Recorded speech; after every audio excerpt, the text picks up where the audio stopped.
All right, this morning we are going to be working on changing the center carrier bearing on a 2003 Nissan Frontier.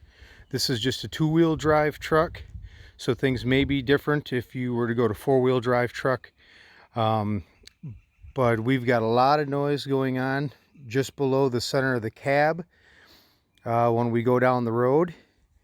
And when we put it in the air, we did find that that center support bearing that holds the joint for the two drive shafts right in the center does have some play, does have some grinding. That's causing a whirring noise as we go down the road. So we're going to go ahead and get this started. Make sure that you have jack stands under your vehicle.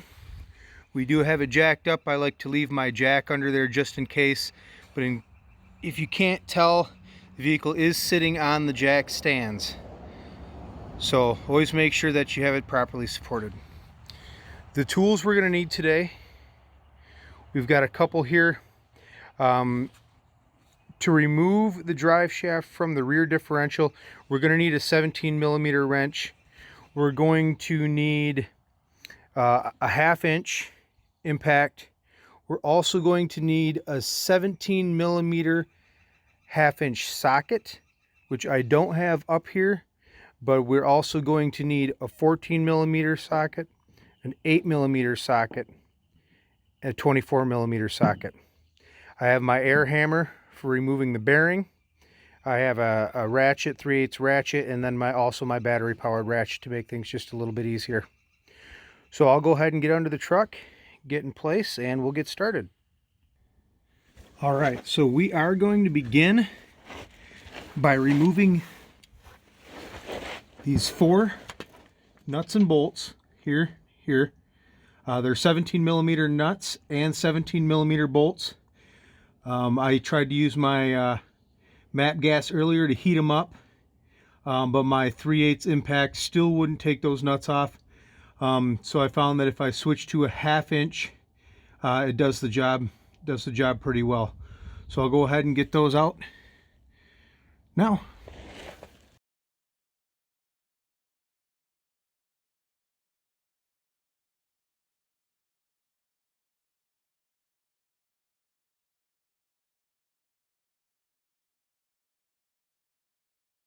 All right, now with those 4 bolts removed, we are going to be able to hopefully knock our drive shaft loose enough that we can lower it down and set it down here.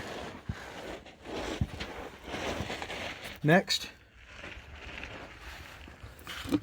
we are going to remove the U-joint bolts, which are here. We've got one here on each side of those brackets. You're going to see there's 2 8mm bolts. I'm going to go ahead and get those removed now.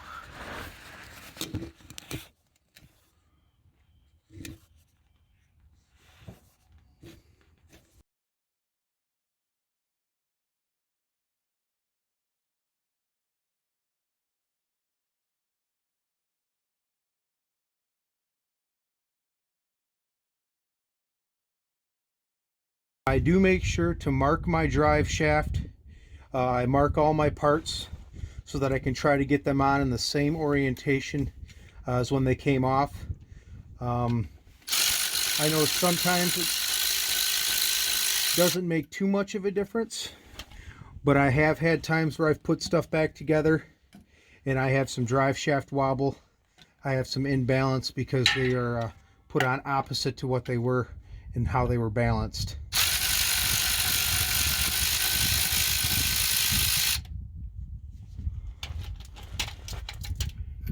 All right, with those out, we'll pop this drive shaft loose. Now, if it doesn't come loose, you may have to use a little bit of something to pry it with.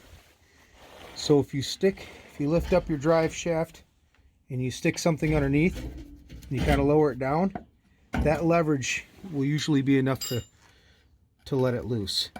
Now these here contain needle bearings.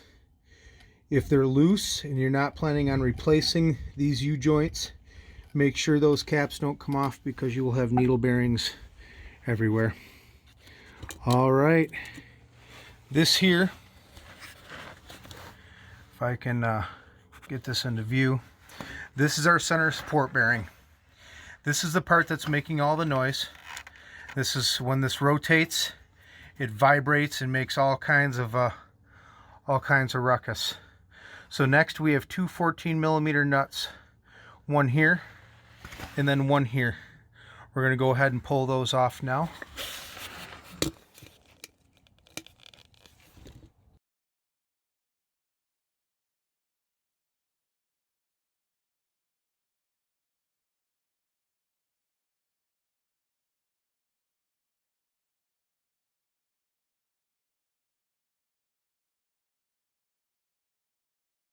Right, now with those removed, we should be able to take this drive shaft loose. You're going to have a bracket on top of this support bearing that we'll remove, and then there's also a bracket underneath. We're just going to lift that off to make it easier to get the drive shaft out. And now we should be able to gently slide this right back out of our transmission. All right. Okay, here's our front shaft, and this is what's causing us trouble right here. That movement, that play right there will vibrate and make all kinds of noise. So next, there's a 24mm nut on the end of here that we'll go ahead and remove so that we can get to this here bearing.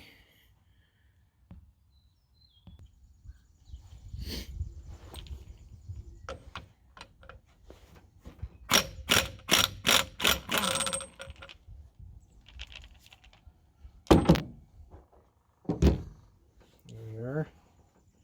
We're also going to have a washer that's going to pull out of there.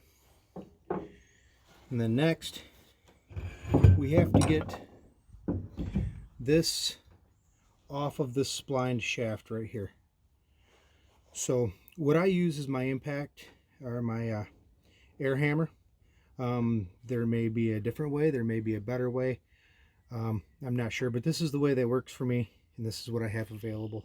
So I'm going to go ahead and pull that off now.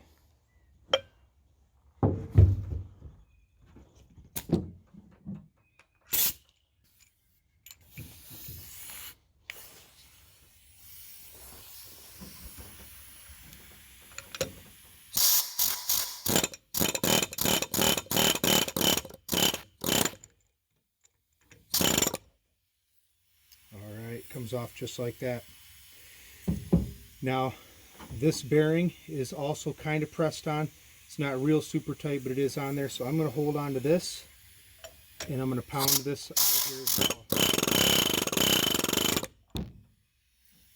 All right. And here is our bearing. And I can definitely feel some grinding and some roughness in there. It's not going to be easy to hear. I'll see if I can get it close enough that you can hear it. I don't know if you were able to hear that or not. But I'm going to go ahead and get the new one and get that installed.